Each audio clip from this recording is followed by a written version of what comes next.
अब तक आपने देखा कि तीनों युवकों ने त्रिशक्ति चक्र के 3 भाग अलग अलग स्थानों से प्राप्त किए। मालविका ने उस चक्र से विकटासुर का वध किया, पर उसी रात मालविका को स्वप्न में एक क्रूर चुनाव का सामना करना पड़ा। या तो वो अपनी जान देकर तीनों रक्षकों को बचाए, या एक को चुनकर बाकी 2 को मौत के मुंह में धकेले। पूर्णिमा की रात नजदीक आ रही थी और मालविका असमंजस में थी। अब आगे की कथा। मधुरापुरी में पूर्णिमा से 3 दिन पहले की बात है। मालविका अपने कक्ष में बैठी खिड़की से बाहर देख रही थी। नगर में सामान्य जीवन चल रहा था। बाजार में व्यापारी अपना सामान बेच रहे थे, बच्चे गलियों में खेल रहे थे, मंदिर की घंटियां बज रही थीं। पर मालविका के मन में तूफान मचा हुआ था। वो सोच रही थी कि ये परीक्षा इतनी क्रूर क्यों है? क्या नियति सचमुच इतनी निर्दयी हो सकती है? सुदर्शन ने कक्ष में प्रवेश किया और मालविका के पास बैठ गया। उसने धीरे से कहा कि वो चिंतित ना हो, वे कोई ना कोई रास्ता निकाल लेंगे। मालविका ने उसकी ओर देखा और उसकी आंखों में आंसू आ गए। उसने कहा कि यदि वो किसी एक को चुनती है तो बाकी 2 की मृत्यु हो जाएगी, और यदि वो अपनी जान देती है तो सुदर्शन को कैसा लगेगा? सुदर्शन ने उसका हाथ पकड़ा और कहा कि वो अपनी जान देने की बात सोचे भी नहीं। यदि आवश्यकता पड़ी तो वो स्वयं अपना बलिदान दे देगा। उसी समय देवदत्त और कर्ण सिंह भी वहां आए। देवदत्त के हाथ में कुछ प्राचीन पांडुलिपियां थीं। उसने कहा कि उसने रात भर जागकर पुराने ग्रंथों का अध्ययन किया है और उसे एक संभावना मिली है। उसने बताया कि ऐसी परीक्षाएं प्राचीन काल में देवताओं द्वारा मनुष्यों की परीक्षा के लिए रखी जाती थीं, पर हर परीक्षा में एक छिपा हुआ मार्ग होता है जिसे केवल शुद्ध बुद्धि से ही समझा जा सकता है। कर्ण सिंह ने पूछा कि वो मार्ग क्या है। देवदत्त ने कहा कि उसे अभी पूरी तरह समझ नहीं आया है, पर ग्रंथों में लिखा है कि जब कोई स्त्री ऐसी परीक्षा का सामना करती है तो उसे अपने हृदय की सबसे गहरी इच्छा को समझना होता है। यदि उसकी इच्छा सच्ची और निस्वार्थ है तो नियति स्वयं मार्ग दिखा देती है। मालविका ने सोचा कि उसके हृदय की सबसे गहरी इच्छा क्या है। क्या वो सुदर्शन के साथ जीवन व्यतीत करना चाहती है? क्या वो तीनों रक्षकों को सुरक्षित देखना चाहती है, या कुछ और? वो इस प्रश्न का उत्तर नहीं खोज पा रही थी। पूर्णिमा से एक रात पहले मालविका ने निर्णय किया कि वो अकेले मंदिर जाएगी और देवी से प्रार्थना करेगी। वो चुपचाप हवेली से निकली और नगर के मुख्य मंदिर की ओर चल पड़ी। रात का समय था और सड़कें सुनसान थीं। मंदिर में केवल कुछ दीपक जल रहे थे। मालविका ने गर्भगृह में प्रवेश किया और देवी की मूर्ति के सामने बैठ गई। उसने आंखें बंद की और मन ही मन प्रार्थना करने लगी। कुछ समय बाद उसे लगा कि कोई उसके पास बैठा है। उसने आंखें खोली और देखा कि वही दिव्य स्त्री उसके सामने बैठी है, पर इस बार स्वप्न में नहीं बल्कि वास्तविक रूप में। मालविका चौंक गई। दिव्य स्त्री ने मुस्कुराते हुए कहा कि हे पुत्री, तुम भयभीत न हो। मैं तुम्हारी परीक्षा लेने नहीं बल्कि तुम्हें सत्य बताने आई हूं। मालविका ने कांपती आवाज में पूछा कि ये सब क्या है और ये परीक्षा क्यों रखी गई है? दिव्य स्त्री ने कहा कि ये परीक्षा किसी देवता या दानव ने नहीं बल्कि तुम्हारे अपने कर्मों ने रखी है।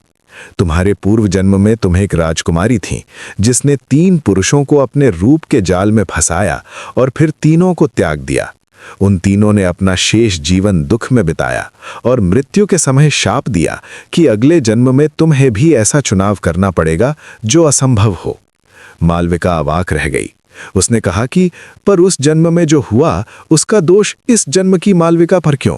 दिव्य स्त्री ने कहा कि कर्म का फल भोगना पड़ता है, पर तुम्हें इस चक्र से मुक्ति पाने का एक अवसर मिला है। तुम्हारे इस जन्म के 3 रक्षक वही 3 पुरुष हैं जिन्हें तुमने पूर्व जन्म में ठुकराया था।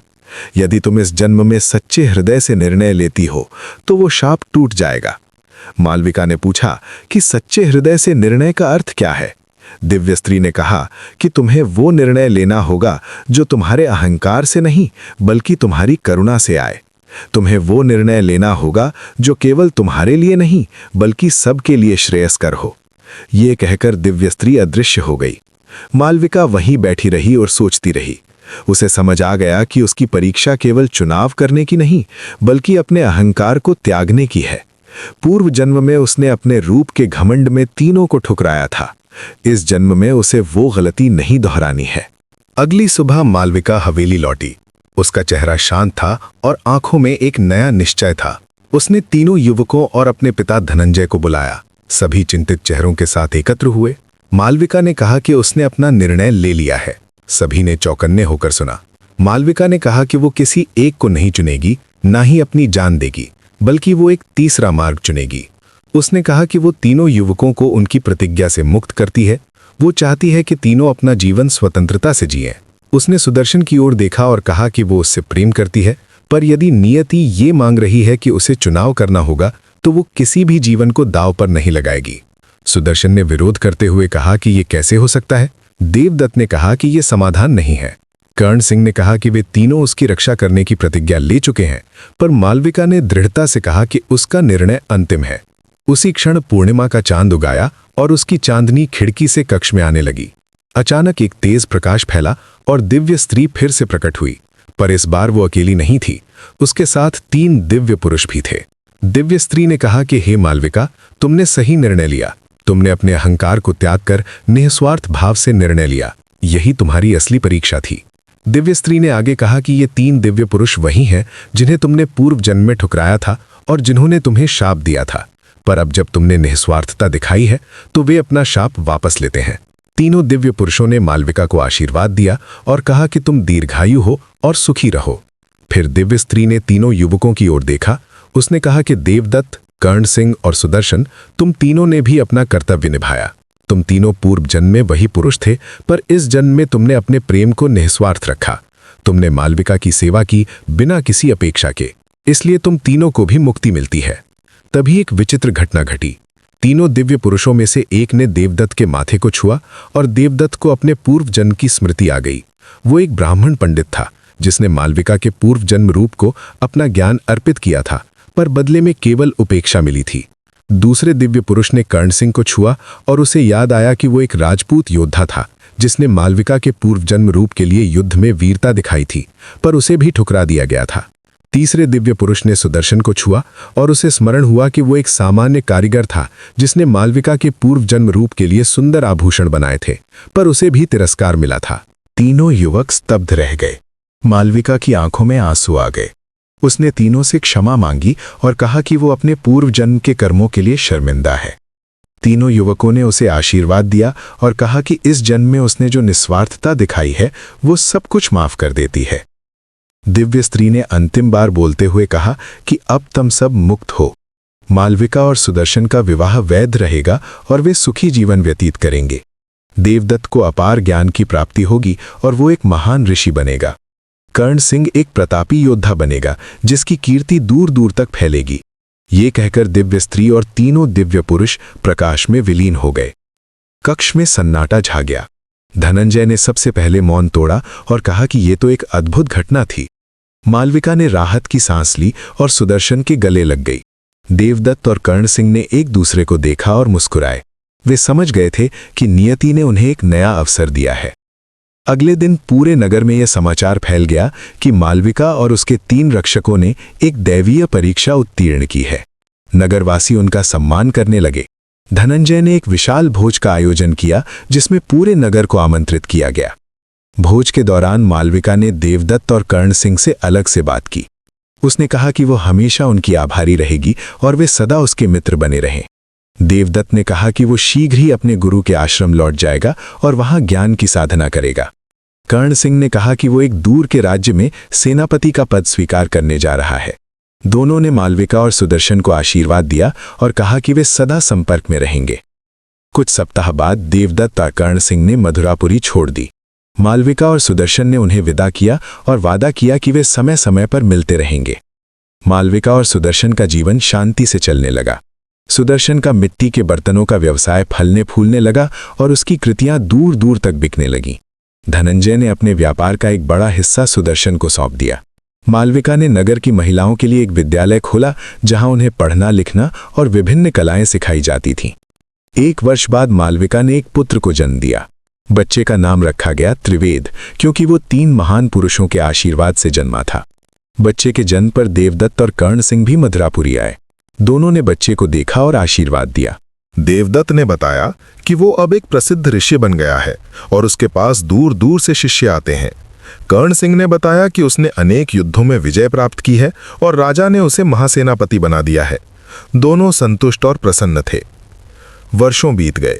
त्रिवेद बड़ा होकर एक बुद्धिमान और साहसी युवक बना। उसमें देवदत्त का ज्ञान, कर्ण सिंह का साहस और सुदर्शन की सरलता थी। मालविका अपने पुत्र को देखकर गर्व महसूस करती थी और सोचती थी कि नियति ने उसे वास्तव में एक अद्भुत उपहार दिया है। एक दिन जब मालविका अपने बगीचे में बैठी थी तो उसने एक चमकती हुई वस्तु देखी। वो पास गई और देखा कि वो त्रिशक्ति चक्र था जो विकटासुर के वध के बाद गायब हो गया था। मालविका ने उसे उठाया। चक्र ने एक बार चमककर एक संदेश दिया, तुम्हारी परीक्षा समाप्त हुई, पर जीवन की परीक्षाएं कभी समाप्त नहीं होती। सदा सत्य और निस्वार्थता का मार्ग अपनाना। मालविका ने चक्र को मंदिर में रख दिया ताकि वो आने वाली पीढ़ियों को प्रेरणा दे सके। उसने सुदर्शन को सब बताया और दोनों ने मिलकर प्रण किया कि वे हमेशा सत्य और धर्म के मार्ग पर चलेंगे। बेताल ने अपनी कथा समाप्त की और विक्रम से पूछा कि राजन, अब बताओ कि मालविका की असली परीक्षा क्या थी? क्या ये 3 वरों में से एक को चुनने की थी, या विकटासुर को मारने की थी, या अपने अहंकार को त्यागने की थी? और तीनों युवकों में से कौन सबसे महान था? देवदत्त जो ज्ञानी था, कर्ण सिंह जो साहसी था, या सुदर्शन जो सरल हृदय का था? विक्रम कुछ देर मौन रहे। जंगल में उल्लुओं की आवाज गूंज रही थी और दूर से किसी गांव का कुत्ता भौंक रहा था। फिर विक्रम ने कहा कि बेताल, ये प्रश्न जितना सरल लगता है उतना है नहीं। मालविका की असली परीक्षा तीनों में से किसी एक को चुनने की नहीं थी, बल्कि अपने पूर्व जन्म के अहंकार को त्यागने की थी। जब उसने निस्वार्थ भाव से तीनों को मुक्त कर दिया, तभी उसने अपनी असली परीक्षा उत्तीर्ण की। विक्रम ने आगे कहा कि तीनों युवकों में से कोई भी कम महान नहीं था।